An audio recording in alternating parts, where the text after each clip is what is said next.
म्हणून वामनदादा कर्डकांच्या शब्दात म्हणायचं झालं, अरे भीमा तुझ्या मताचे जर 5 लोक असते, तलवारीला तयांच्या न्याऱ्याचं टोक असते. अरे वाणी तर भीम आहे, करणी तर भीम असता, वर्तन तुझ्या ह्या पिल्लांचे सारेच चोख असते, सारेच चोख असते. किती मागितले बाबासाहेबांनी? फक्त 5 लोक.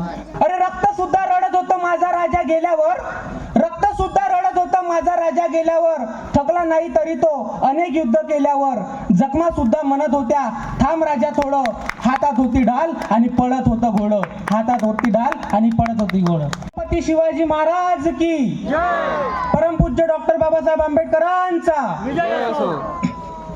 जगाला शांततेचा मार्ग दाखवणारे तथागत भगवान गौतम बुद्ध, अज्ञानाच्या अंधारातून सज्ञानाच्या प्रकाशाकडे नेणारे, पहिली शिवजयंती साजरी करणारे ज्योतिराव फुले,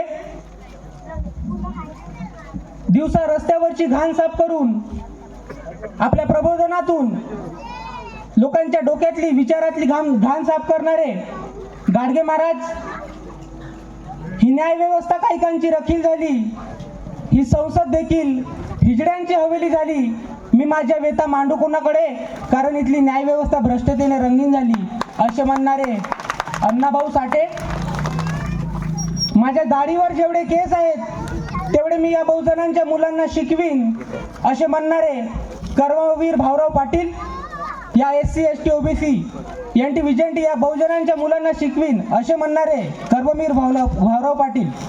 आणि राष्ट्रमाता, राजमाता, विश्वमाता जिजाऊ, लोककल्याणकारी जानता राजे, राजाधिराज, ज्यांचं नाव ऐकताच प्रत्येक स्त्रियांना वाटते की असं मूल, असं पोर माझ्या सुद्धा पोटी जन्माला यावे, असे शेतकऱ्याच्या मिरचीच्या देठालाही हात लावू नका, नाहीतर तुमचे हात कलम केले जातील, असे स्वतःच्या सेनेला बजावणारे छत्रपती शिवाजी महाराज. आणि तुम्हा आम्हाला माणूस म्हणून जगण्याचा अधिकार देणारे विश्वरत्न, विश्वभूषण, क्रांतीसूर्य डॉक्टर बाबासाहेब आंबेडकर. मित्रांनो, आज जगाच्या पाठीवर 195 देश आहे असं म्हटलं जातं, परंतु ह्या 195 देशाचा अभ्यास तुम्ही आम्ही जेव्हा करतो तेव्हा आम्हाला फक्त भूगोल आढळतं, इतिहास मात्र कमी प्रमाणात आढळतो. परंतु तुमचा माझा जन्म या महाराष्ट्रात, या देशात झालाय, त्यासोबत भूगोलासोबत इतिहास सुद्धा जोडला आहे. आणि या इतिहासाचे साक्षीदार, वारसदार होण्यासाठी कार्यक्रमाचे आयोजन, नियोजन आणि प्रयोजन आहे. त्यामुळे आयोजनकर्त्यांचे जोरदार टाळ्यांच्या गजरात स्वागत करावे. मित्रांनो, शिवाजी महाराज म्हणजे काय? अरे 65 किलोची तलवार वागवतो त्याचं नाव येसाजी, 2000 शत्रूशी एकटा झुंजतो त्याचं नाव बाजी, हात तुटला तरी लढत राहतो त्याचं नाव तानाजी, 8 तासात दिल्लीवरून पुणेला घोडा आणतो त्याचं नाव संताजी, 1.5 तासात शत्रूच्या तंबूचा कळस कापून आणतो त्याचं नाव धनाजी, जो वाघाला फाडतो त्याचं नाव संभाजी, आणि या सर्वांना एकत्र करून स्वराज्याचं तोरण बांधतो त्याचं नाव शिवाजी. हा मित्रांनो, शिवाजी नावात एवढी ताकद आहे. शिवाजी या नावाला उलट केलं तर जीवाशी शब्द तयार होतो, जो आयुष्यभर सर्वसामान्य माणसाच्या, गोरगरिबांच्या लोकांसाठी जो आयुष्यभर स्वतःच्या जीवाशी खेळला त्याचं नाव म्हणजे शिवाजी. मित्रांनो, परंतु या शिवाजी महाराजांनी शेतकऱ्यांसाठी, गोरगरिबांसाठी हाडाचे मणी व रक्ताचे पाणी केले. परंतु आज त्या दिल्लीला विचारा, काय शेतकऱ्याचे हाल आहेत, शेतकऱ्यांना न्याय मिळत नाही. अरे रक्त सुद्धा रडत होतं माझा राजा गेल्यावर, रक्त सुद्धा रडत होतं माझा राजा गेल्यावर, थकला नाही तरी तो अनेक युद्ध केल्यावर, जखमा सुद्धा म्हणत होत्या थांब राजा थोडं, हातात होती ढाल आणि पळत होतं घोडं, हातात होती ढाल आणि पळत होती घोडं. छत्रपती शिवाजी महाराजांचं नाव घेऊन एकदा डोळे झाक, तुझ्या मार्गात आलेली सगळे संकट कापून टाक. हा शिवाजी महाराजांचा इतिहास आहे. मित्रांनो, आज आपण पाहतो लोकांना धर्मात, जातीत या शिवाजी महाराजांच्या स्वराज्यात भेदभाव करण्याचं काम चालू आहे. जातीत धर्मात तेढ निर्माण करण्याचं काम चालू आहे. अरे धर्मात जात आहे, जातीत जात आहे, धर्मात जात आहे, जातीत जात आहे, म्हणून माझा देश मातीत जात आहे, मातीत जात आहे. मित्रांनो, खऱ्या अर्थाने आज या शिवाजी महाराजांच्या विचाराला समजून घेण्याची गरज आहे. महात्मा फुले असे म्हणतात की छत्रपती शिवाजी महाराज हे अखंड हिंदुस्थानातील शेतकऱ्यांचे कुळदैवत आहेत, म्हणून त्यांना कुळवाडी भूषण असे संबोधले जातात. प्रबोधनकार ठाकरे असे म्हणतात की छत्रपती शिवाजी महाराजांचं नाव घेतल्याबरोबर 33 कोटी देवाची फलटण बाद होते, त्याचं नाव म्हणजे छत्रपती शिवाजी महाराज. जेव्हा आपल्या राष्ट्रगीत लिहिणारे रवींद्रनाथ टागोर जेव्हा जापानला जातात, तेव्हा जापानचे पत्रकार त्यांना प्रश्न विचारतात की एका शब्दात तुमच्या देशाची ओळख सांगायची झाली तर काय सांगाल. तेव्हा टागोरांकडे अतिशय कमी वेळ असतो, तेव्हा ते एका शब्दात आपल्या या देशाची ओळख सांगतात की तथागत भगवान गौतम बुद्धाचं तत्वज्ञान आणि छत्रपती शिवाजी महाराजांचा पराक्रम ही माझ्या देशाची ओळख आहे. ही मात्र मित्रांनो, हे शिवाजी महाराज हे नाव वगळता येत नाही. परंतु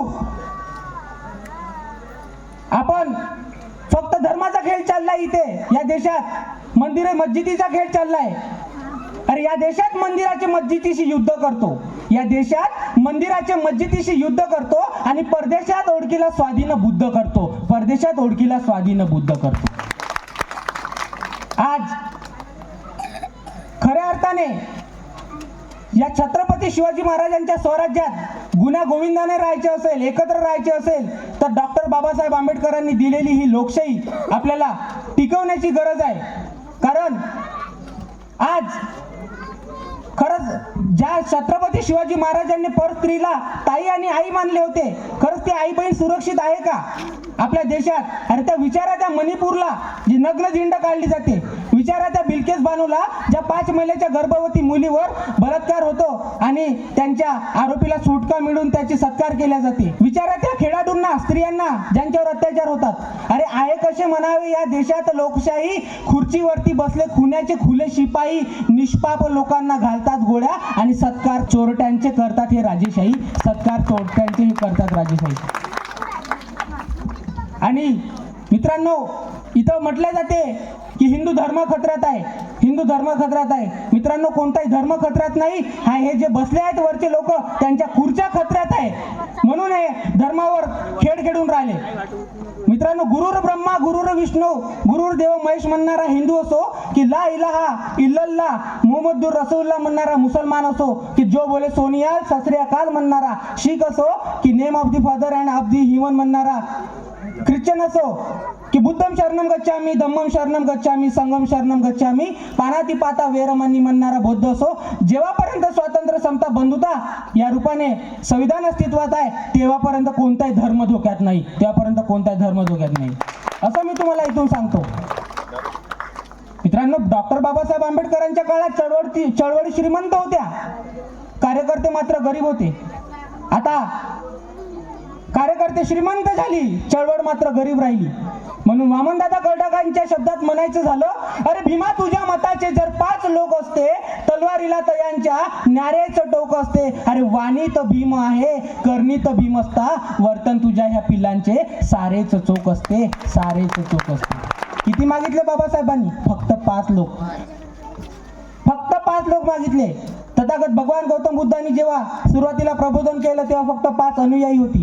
म्हणून ही आपल्याला चळवळ समजून घेणे आज काळाची गरज आहे. एवढं बोलून मी माझे 2 शब्द इथेच थांबवतो. सर्वांना जय भीम.